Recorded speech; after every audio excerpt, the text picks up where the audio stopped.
Hi, everyone. Welcome to Turning Point Stories and Strategies from the World of Business. I'm your host, Blaine Birch, co-founder and CEO at Dryrun. And joining me today is Jesse Abrams, co-founder and CEO at Homewise. Thanks for joining me, Jesse. Thanks for having me, Blaine.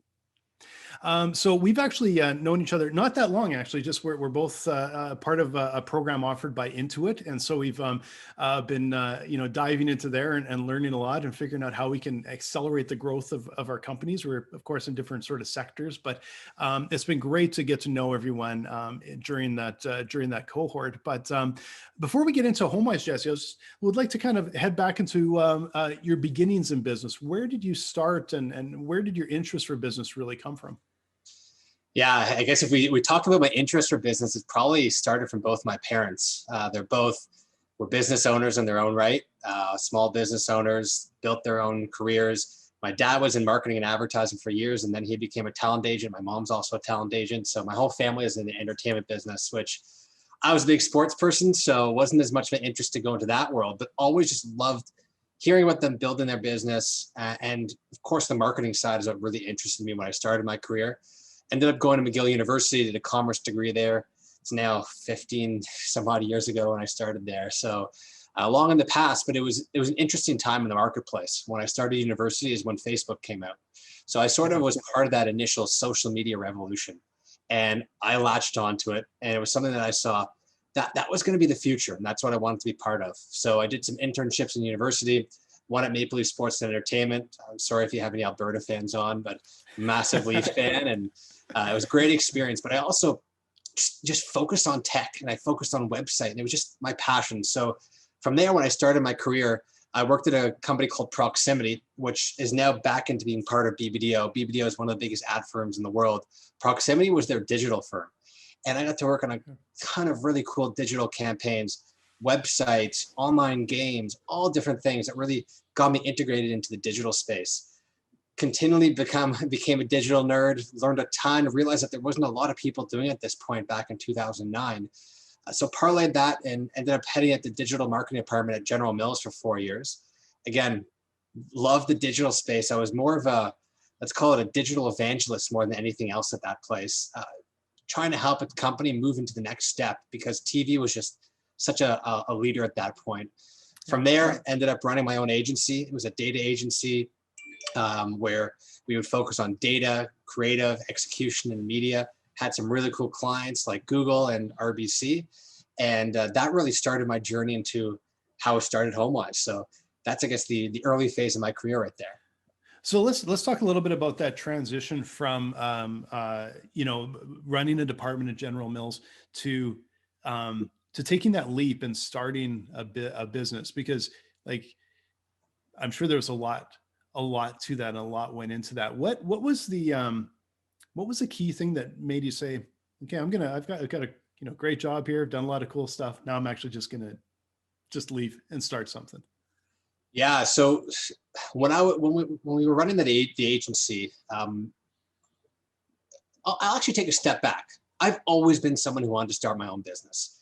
I have thousands of backlit napkin ideas that are now saved from my BlackBerry into my iPhone now.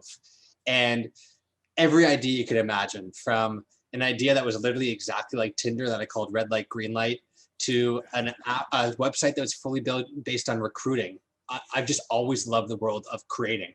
But for me, what always held me back from actually executing was a couple things: timing, team, and just overall execution. I never focused on things. I never really had a major problem that led me to the solution. But when I was leading that agency, I mentioned a large bank before. They are one of our biggest partners, specifically on their mortgage business.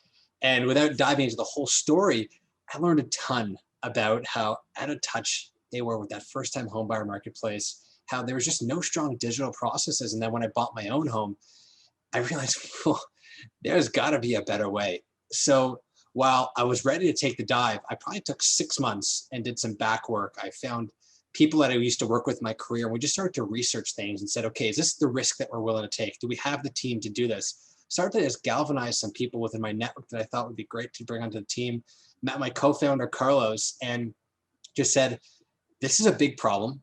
We have a big solution, and there's a huge opportunity for us here to really make a difference in the marketplace. So it was one of those, if I don't quit my job tomorrow and do it, I'll never do it. So we built the base, quit our jobs, and just hit the ground running. And it's not a simple decision to make, because I was, I guess at that point, 31 years old, just starting to build my career. I guess 30 even. I was just starting to build my career, really excited, had some accolades, and you're going from a good salary down to, at that point, minus whatever I put into the business, which was the amount I made from selling my previous companies. So yeah, it was a big leap. So let's, before we kind of go into that, tell me a little bit about this. Like you started your own agency there, and like you said, you got to the point where you could actually sell it and kind of move on. What was the what was the process, or the how did you make that transition, I guess, to starting a business before you even got to Homewise? But like, just how did you get that drive, and how did you get started at that point? You know, it was a serendipitous situation. I actually, when I left General Mills, I became an employee of another company. But the person who was then my boss said, you know what, do you want to be my business partner? We might be able to divest this area of the business. And we did. And we divested that area of the business, found a partner in the US, and we created the Canadian arm of this US company, basically using their back office and their capabilities to build the Canadian arm, but went from zero to a good amount of revenue in about a year and a half, and learned a ton during that time. So for my business partner and I at that time, it was an easy risk. It wasn't a big risk. And it wasn't the same type of risk, I would say, in terms of starting a startup, where I knew when I moved from that old place, I had my salary because we had a couple clients at that point. The biggest thing for us was we only had 3 to 4 people in a small office at that point where we had to build up. But I didn't feel that same ramen diet mentality at that point, because I was making a salary. I was comfortable. I was able to pay off my then mortgage, I guess, without any problems. So that to me wasn't as big of a risk and such a big jump. It was more a big opportunity. Yeah. The and it was similar for me having like when I started my creative agency, is where I came from as well. And it felt sort of the same, as that I had like a job for like 2, maybe 3 years out of university, and that was it. And then I just walked away and said, I'm going to do it on my own. But a service business, like, you have a contract and you're getting paid right out of the gate. And so a very different approach, right? It doesn't feel like that risk of doing that startup. So it was interesting, because I hear this from a lot of entrepreneurs. It was you're kind of going, and you're always on the lookout for opportunity, and you found that opportunity that led you into an agency, and then from there that helped you identify that next opportunity, right? And that next opportunity was the big leap of faith, I suppose. Totally. And it's funny, you mentioned the agency side. It also never felt like my baby. It never felt like something that was mine from inception, was completely unique. And that, as you know, we work 7 days a week as startup founders, 14 to 15 hours a day many times. And it's crazy. I have a 1-year-old daughter at home, and you fit in mealtime and focus on the other time to do your work. And it was never that type of mentality at that old company. And I think that's a big thing for people to realize, that when you do start a startup, you might be a senior exec at a company, you might be leading something, but there's a lot more sleepless nights, I find, the second you take that dive and realize I not only have no salary, I have a lot of people who rely on me to build their careers now, because they're jumping on board onto this ship that I've helped create with my team. So it's a pretty different mentality. And if you're like me, like I came from the agency world and thinking I knew everything, and then found a lot of those things out kind of down the road, and you're too far in by then. Like you're like, and it's not like I wouldn't do anything anyway, but it's like you find out about the risk later when you're all in already, right? Totally. And I think that's one of the keys is I'm a big reader, or I listen to audiobooks. So I always joke that I'm very well listened, not as much well read. And I think it's so helpful to read a lot of the books of former startup founders, to hear the story. The Hard Thing About Hard Things is one of the best books to read, I find, by Ben Horowitz. And it's just because there's things that you could read beforehand, but sometimes you don't know what it's going to be until you dive head first into it and realize, wow, that pain that I've had in the left side of my neck for 2.5 years, I don't know if it's physical or mental, because it just won't go away. And it's the stress and fun of the startup world. Yeah. And it's like, I know when I, you looked back a few years into Dryrun and realized I'm one of those guys that never took a vacation. Right. And you just, I never thought I'd be that person that never took a vacation, right? And you go for, like, I went for a long time without paying myself and by throwing money in, and just like you, like you're throwing money in, and now you also have to support a bunch of other people and their careers and their families and their mortgage and their all of this with this thing that keeps getting kind of bigger, and every time it gets bigger, it gets riskier, right? And yeah, it's I guess I don't know if we. Like I said, if you get too far down the path and you just kind of, you have to stick with it, or, but we entrepreneurs, especially product ones, I think must be wired a little differently, to be able to do things like this. So. And it's funny because I lack risk in so many ways in life. I'm hyper conservative in my decisions, but I think there's something to be said about betting on yourself and the people that you surround yourself with on your team. And it's just, once you dive in, it's hard to get out. Yeah, it's true. And it's, I think entrepreneurs are always seen as risk takers. And one of the things I remember reading, this is years and years ago, was just a comment that really great entrepreneurs minimize risk. That's what they're about. They minimize risk because you're naturally taking a ton of risk. And the other thing is we tend to be so optimistic that you just don't see it as risk. Like, no, we're going to kill it, right? But there is a lot of risk. But the way that you deal with that risk is you're not intentionally trying to take more and more risk. You're actually dealing with what you have and minimizing it and managing it so that you can actually have some staying power and have that time to get things working, right? I love that point because I remember, I don't know if you've ever seen the movie Zoolander when he looks into the water and says, "Who am I?" And I remember having one of those moments when I was probably 27, 28 years old. I was doing well at General Mills. But then I looked in the mirror and I said, what am I going to be in 15, 20 years? Am I working to try to be a VP of marketing at a company? And maybe that'd be a great career for me. I don't know. But to me, continuing my career path at that point seemed like a more risky proposition than actually jumping and trying to do something myself and betting on myself and betting on this idea and betting on my team. Mm-hmm. That to me seemed less risky because I always said to my wife, who at that point was my girlfriend before I started the business. I got engaged, I got married, I had a kid in the first 2.5, 3 years of the business. So it's pretty crazy. But I always said to her, hey, this is a 2-year bet. If this doesn't work out after 2 years, I will have learned a ton. But I never looked at it as a massive risk on my career and on my life. I looked at it as no matter what, I'm going to gain a lot out of this. And the people on our team sort of feel the same way. My co-founder, Carlos, he's got a lot more experience than I have. He's got 30 years of experience. He was an executive at multiple tech companies and banks. And he always uses the word de-risk. And it's sort of like, that's the goal of our business is to de-risk everything we're doing. And it's almost like we're de-risking our futures as well by making a big bet on our businesses and our ideas. Yeah. And I think I used to have that, that was sort of my mentality when I started my first business too. And it was just, even then I was kind of like, hey, you work for a business, they can get rid of you tomorrow. Like there's no, because back then we saw people, friends would just be gone the next day kind of thing or whatever. And to me, it was like, I can always make a buck. Like always make a buck on my own. I can always figure out a way to do it. And I just had this feeling, as like, I never saw it as risk either. You just kind of, I think like you said, you bet on yourself, believe in yourself, you bet on yourself. But I will say that this real tech startup side, when I look back now, I'm just like, oh, it was a much bigger leap and a much bigger risk, I suppose, than I ever predicted at the time. Like when I started the company, I still think I had in my mind, I'm like, yeah, I'll be profitable in 6 months. Right. Like, yeah, no, that's not how it works, right? It's just, but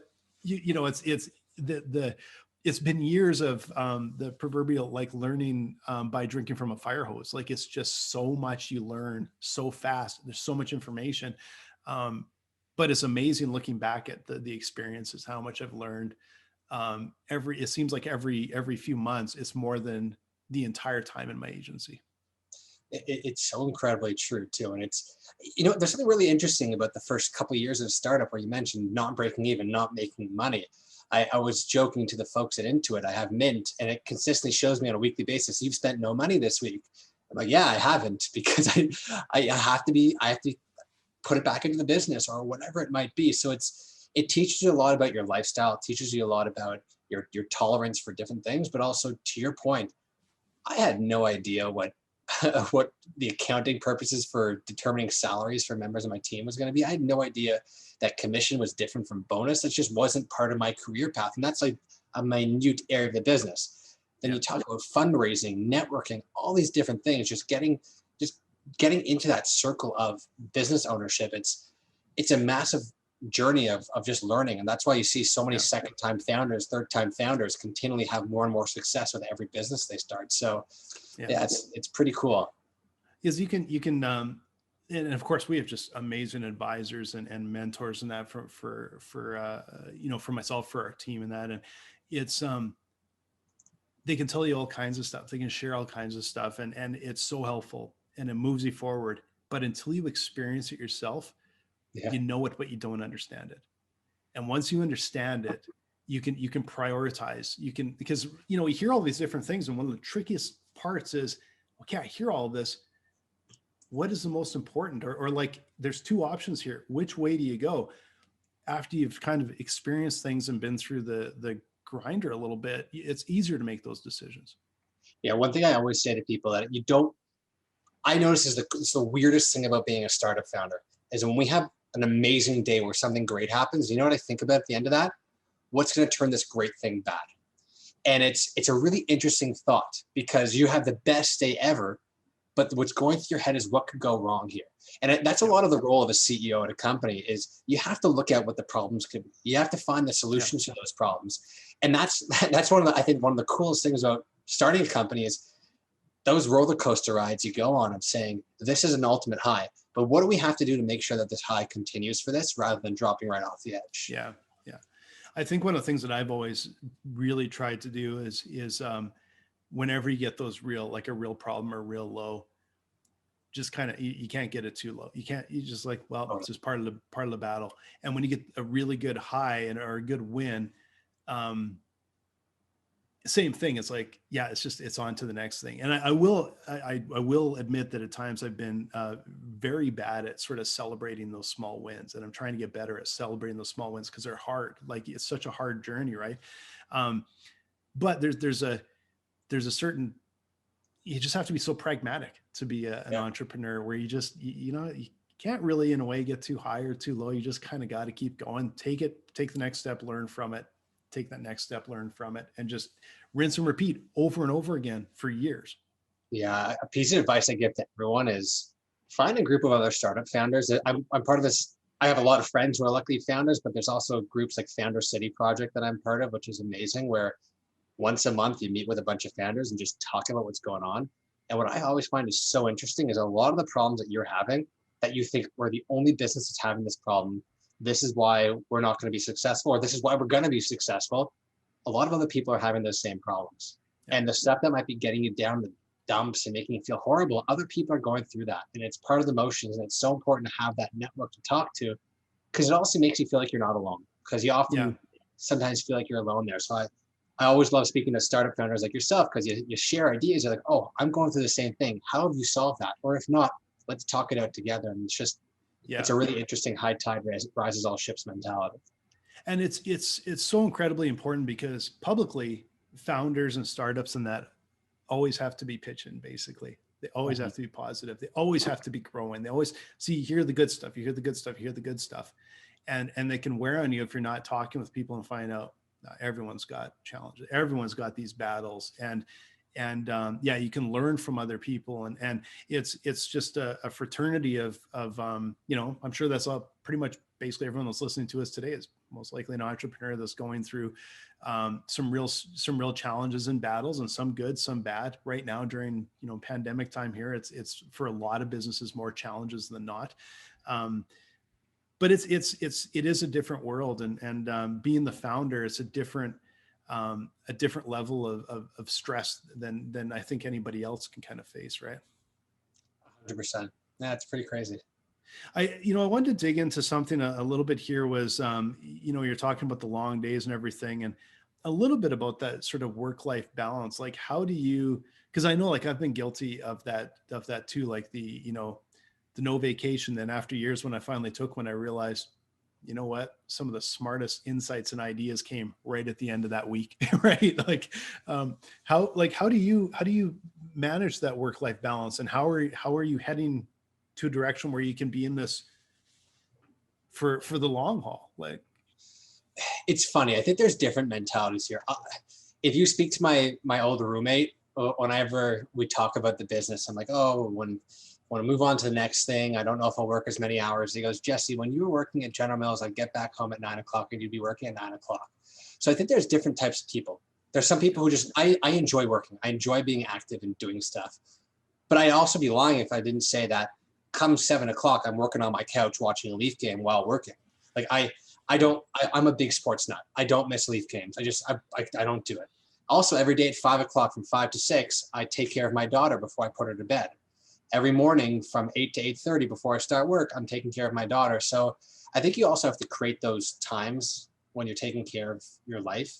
I also think, like, there's a currency of saying the amount of hours you work, and I don't agree with it. I probably don't work as many hours as I might say I do, because you feel like you're always working because you're always on. Your mind is always on the business. You mentioned brain's always working.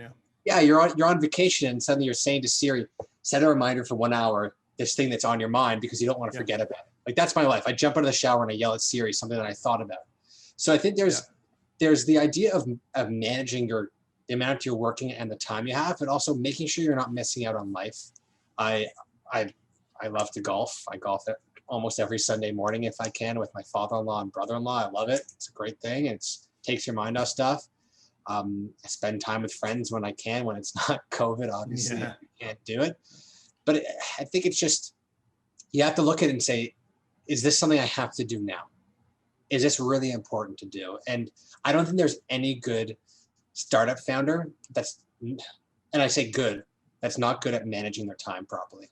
Because if you can't manage your time properly, you're going to be focused on the wrong things. And to that end, I think having good advisors, as you mentioned, and a good network to say, hey, I'm focusing on this. Is this a waste of my time? And realizing that you should take those vacation days, because we all have the same issue. I realized over December break, I hadn't taken a vacation day since my honeymoon, which was a year and a half before. And it's like, you know what? You got to take some mental rest sometimes too. I find it's and it's a lesson I kind of get over and over again. And, at least, in the summer here, or usually in the winter, we're down south, and I try and hop on my bike for that quick loop every afternoon. Rarely manage it because there's always stuff that's, it's always pressing. But I found that usually when I do that, and you finally get your mind where you've actually stopped thinking about work and you're just, pedaling hard, go. And then it's like the subconscious takes over, and kind of by the time I get back from that ride, also I'm like, oh, I got the answer for that. Right. And there's something about that, work smart, not hard. With entrepreneurs, you have to do both. Like it is hard to shut off the brain. That's one of the things that I'm always working on, is actually active ways to make sure I shut off my brain so I can actually try and sleep at night so I'm effective. But it's such a balancing act, right? It's just entrepreneur brain, I guess. I think that's how we're all wired. So, and it's the ebbs and flows, right? We just closed a round of financing about a month ago. But in that time when we were raising the round, which took a while because we started in February and then COVID hit and then we stopped raising for 5-6 months. Yeah. That's what's going through your head. Are we going to get the money? Are we going to be able to do what we want to do? Are we going to be able to hire who we need to hire? So there's those ebbs and flows where right now we're sort of in a good spot where we're just focused on growth. And that's like the easiest thing to focus on, is growing your business. But then when you go back into that fundraising mode again, it's like, was that conversation good? Did I say the right thing? Did I crack the right joke in that situation? And it's a really interesting mentality because you start to overthink things. So I think the matter, as you just mentioned, is finding a way to shut off, and whatever works for you works for you. And again, some people are machines, and I know of people who work 20-hour days, and I don't get it. It will never make sense to me. But it works for some. And I've said before, it's like a startup like this, a tech startup, it's not a marathon. It's like You're walking around the globe. Like Yeah. I wish it was a marathon. And it's years and years of a slog. I can't see somebody doing days like that constantly. Where are they going to be 3-4 years from now? They're just not going to be functional anymore. Right. You can't do that forever. And and even if you could, I'm convinced that, you're working those long days like that. There's no way you're efficient. And you're kind of completing the same amount of stuff that if you're efficient, you'd do in 8 or 9 hours. Right. Yeah. And I know that like you said, time management is so critical for me. Efficiency, I think is so critical. And I don't know if I used to have this 10 years ago, but I'll tell you now, like if we get off this call and if I've got 10 minutes, stuff's happening. There's no wind up time. There's no startup time. Mm-hmm. It's like in and going, you're running, you're sprinting, and then you change, and you have to. So you learn how to do it, how to be super efficient and super good with your time. And that ramp up time can't be there. You just got to get into stuff and get it done and then move on. And it's I guess there's some probably good training in there somehow, but you know what I find too, is you think about your backgrounds and what it leads to. Like there's certain things that I do from a work perspective that I don't look at as work, such as creating. So I design a lot of our ads. I build stuff that goes into parts of our website, I Photoshop, whatever. I don't look at that as work. I look at that as fun. I like doing that. So when I'm working at 7 o'clock, 8 o'clock at night, I consider that something fun that I'm doing while I have a hockey game on, as an example, right? Yeah. But I think it's also a matter of figuring out that stuff where it's like, hey, I'm not working on my financials tonight, because tonight I'm gonna have a drink, I'm gonna turn on the hockey game, and I'm gonna work on the stuff that I enjoy actually doing. And that I think that's part of it as well, is figuring out how to parse your day. Yeah. Prioritize and figure out the stuff you enjoy and you can do when it's the low mental need, right? You can still sort of grind through some stuff and kind of get it done. And another thing I wanted to sort of tap into a little bit, because I know I've kind of talked about this a little bit before on some of the other episodes, but just the role of being a founder. And I think a lot of times, like other founders understand the struggle and the sacrifices. I think a lot of times people outside don't understand the struggle and the sacrifices. And there's, of course, there are supports out there. The support for of course, number one is funding, always having funding in your business. But really in the end, the founder often is the one that's taking the really big risk, that aren't getting paid for a long time, that aren't, and there's always it feels like a lot of times founders are put on pedestals, kind of like, the founder's going to drive the economy and they're going to build all these things. And then for me, knowing kind of what you go through, you just look and go, yeah, they're the chances of someone, a tech company, even getting to where we are today, what, 1 in 100, 1 in 1,000, just getting to this point. Right. And so there's a lot of people with vision and ideas in that. And I always wonder if they're just about the time they're learning from that first endeavor, are they ever going to come back in, because they've sort of been put through the grinder a little bit? Yeah, it's a tough one. As you were talking about it, the one thing I thought about the whole time was people and team. And I'll say this much: if I didn't have my team, my co-founder, there are days when I'm like, I don't know how we would have gone forward. So I think one of the key things to any business, you could be an individual founder and have a team that works below you, or you could have a co-founder. But I think it's so important to have that team that you mentioned. People look at this founder, like everyone's like, oh, Elon Musk, he is that business. But then you start to meet some of the people that work at those companies and you're like, holy moly, this person is the smartest person I've ever heard talk. So one of the things great founders are good at are attracting strong talent, bringing the right people on board. Yeah. What's his name? Anton Raby. He's one of the founders of Spin Master, a toy company. He has a good TEDx talk where he talks about him and his two co-founders, how they're completely different in every way. If you met Carlos, my co-founder, and I, we couldn't be more different. He's from Brazil. He's got a CA, MBA, law degree, engineering degree, and a PhD in information systems. I have a marketing degree, a commerce degree, right? He's 51, I'm 33. He's been executives at banks. I worked in marketing and tech. It's just, we're so different. I'm fully focused on the front end. He's fully focused on the back end. So when you think about those issues that can arise, if you have a co-founder or people that you work in your team that can help sort of fill those gaps and help that happen, I find it's a very helpful way to not get yourself into a hysteria point where you're like, I should not have done this. This was a bad decision. And I don't think there's been a moment since we started the business, not one where I've regretted it. And it's kind of, I'm just thinking about it right now. I don't think there's a moment where like we shouldn't have done this. That's never even crossed my mind, which is just such an interesting thought when you think about it and all the tribulations we have gone through and we will continue to go through. Yeah. It's and it feels to me like at least from my side, it's because we do have a greater vision, a greater mission that we really care about, right?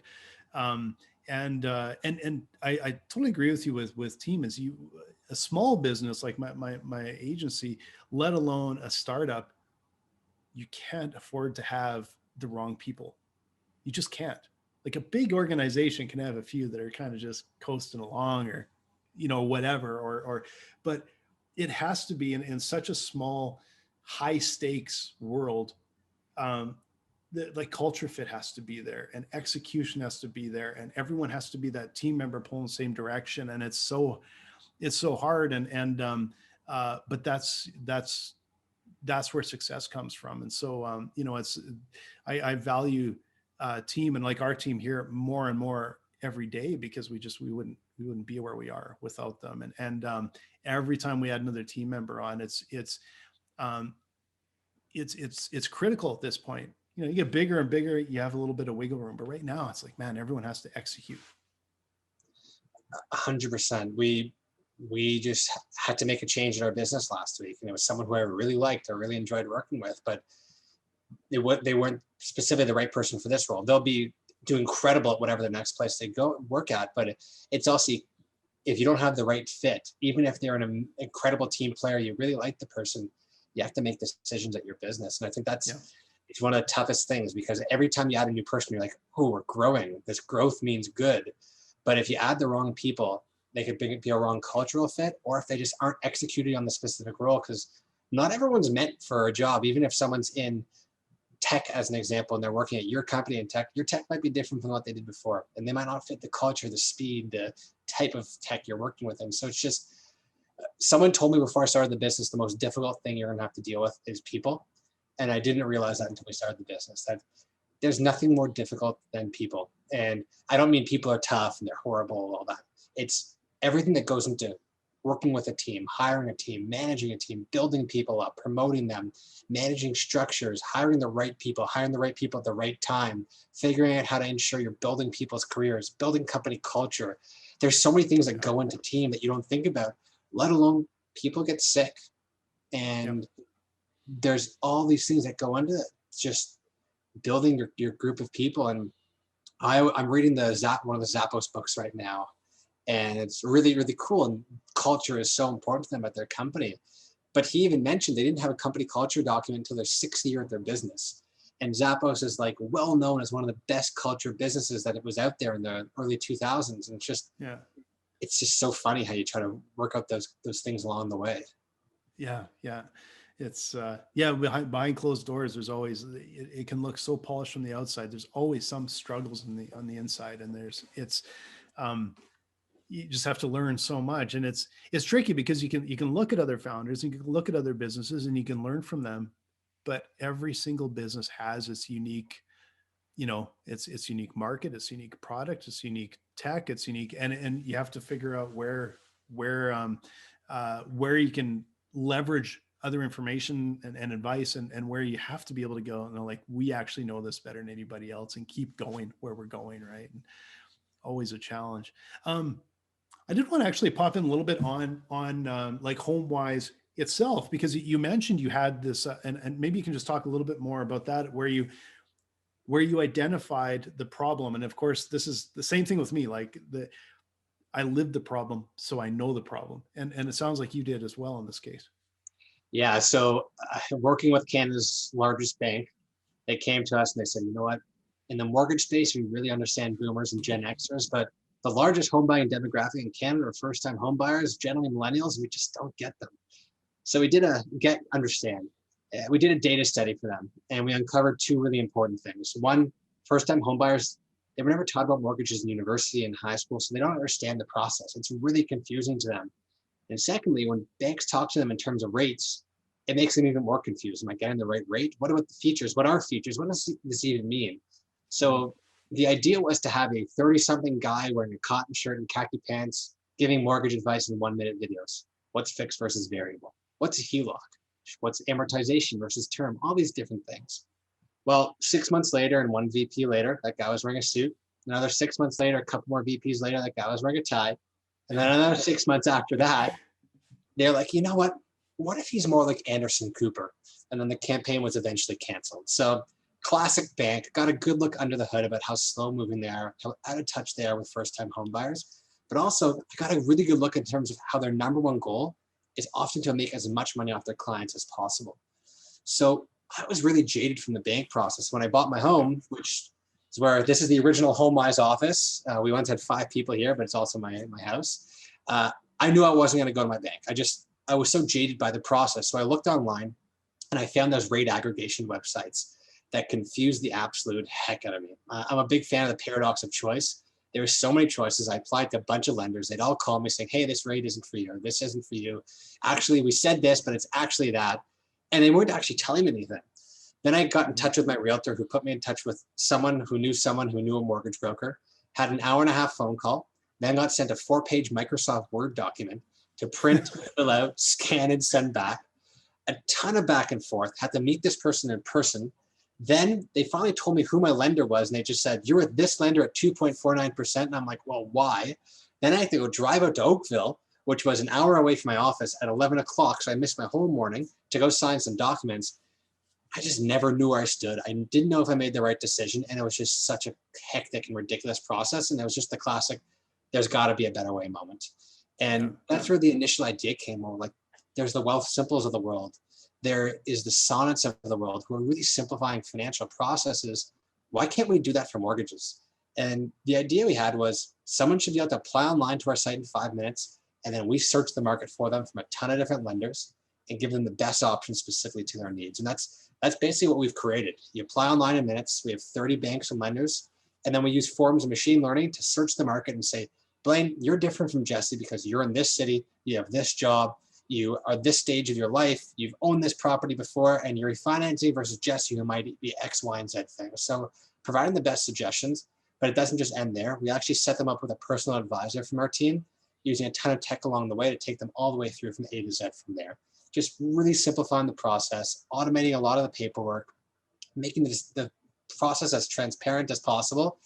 And the nice thing that we always say is it's faster, it's easier, it's friendlier. We work to save you the most money possible, and our process is also completely free.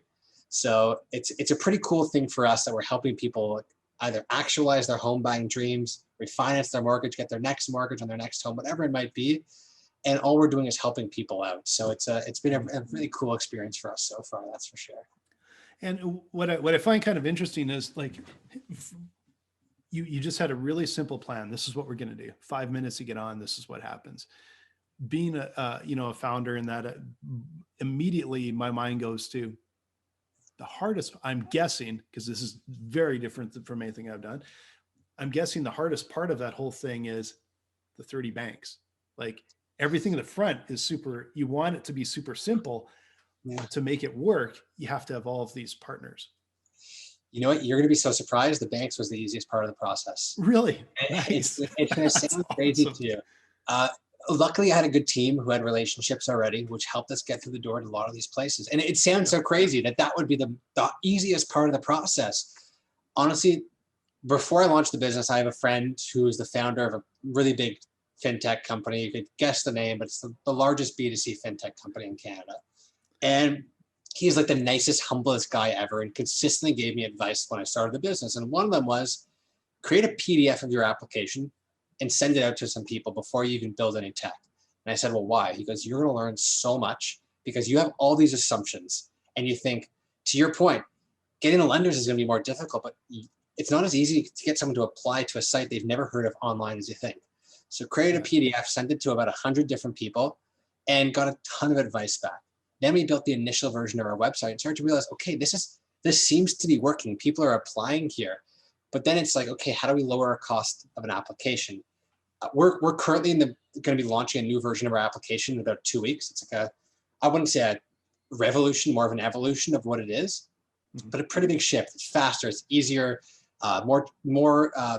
less questions, but more ease of click through, all these different things. But this all came from data and from time. So we're consistently doing more things there. But I think the biggest thing on our end is kudos to my co-founder, Carlos. I mentioned all his accolades and his career and all that. I think our initial idea was, how do we create this strong consumer front end that's really simplified, to now we are a data intelligence business. The mortgage is the front end of our company. That is feeding our technology, which is the biggest part of our process, which is properly matching people with the right options, properly guiding their journey to make it as efficient and effective as possible, and then pricing based on elasticity and things like that to just overall increase our profitability, provide the right solutions to our clients, and cut down as much time as possible, while allowing us to scale into other areas of the home buying experience down the road based on our, for lack of a better word, data intelligent processes, like driven through machine learning and neural networks and things like that, which is not my forte. I'd leave Carlos to talk to that area, but that has been, we haven't pivoted our business, but we've shifted our mindset from being a consumer focused front end to having that, but being hyper focused on the back end. Yeah. Yeah. Well, and I guess when I think about it, probably because we've had a similar sort of experience, I guess, on our side, is I probably shouldn't really be surprised, because you knew the problem that the consumer faced because you went through it, but you also had the banks actually come to you and say, yeah, we don't know how to get to these people. So you knew their problem, right? And so you were able to sort of tie those two together and go, we can solve their problem, we can solve their problem. And as soon as you get a win-win, we're good to go, right? And I think that was having that experience like you had with the banks from that side must have been such valuable intel, besides your experience of struggling through the process. Totally. You think about what we're doing with testing, consumer testing with the Intuit program right now. It's like, I got to literally ask questions of people who worked at the bank to understand their processes, but I also got to see how they do things. And there's a company called Habitone, which is a very similar company to ours in the UK. They're massive already. And I was speaking to their founder probably 3-4 months ago now. And he said one of the biggest shifts in their business is when they released a campaign that was so different than anything you would ever see a bank do. It's literally like a guy whose skin is ripped off and his bones are showing. And it's like, you could go from hell or Habitone. I love the campaign. It's brilliant. But they said banks just wouldn't do that. And they automatically got that awareness factor. And what we're trying to do is build at a speed that they don't seem to be, release products that they don't seem to be yet, but also talk in a way that they won't. And that's a big opportunity we have as being a nimble startup, is we could put out stuff and test and say that didn't work, or this is a cool idea that the incumbents, and I'm picking on banks because they're our partners, so I don't mean to pick on them. This is almost any incumbent in many industries, and why you see a lot of them trying to make that shift to futurizing themselves, I don't know if that's a word, but to do the things they need to do to get up to the speed of a 15-person startup who was working in a basement a year before. It's pretty incredible. Yeah, it's and that's the one advantage in it. But if like startups have to take advantage of that nimbleness, because that is one of the biggest massive opportunities. And like on our team, our director of development, he was on lead salesman with Intuit for 10 years. And I know he said that before as well. The one thing here is that like we can just do stuff so quickly that you can go, this is what I see, this is what right there, let's build it. And you can just be nimble that in a way that no bigger business can be. And no matter how progressive they are, it's just tougher. There's so many moving parts. And that's been, I think, one of those things that, we've recognized that we have to stay nimble. We have to know our customers better than anybody else. And we have to respond at lightning speed. And it's a different world, because there's so many other challenges, right? At least you've got like a little advantage in there somewhere that you can exploit. I know we've been coming up on, I'm not sure how long we've been talking, but probably long enough that we should probably kind of let you get back to work at some point here.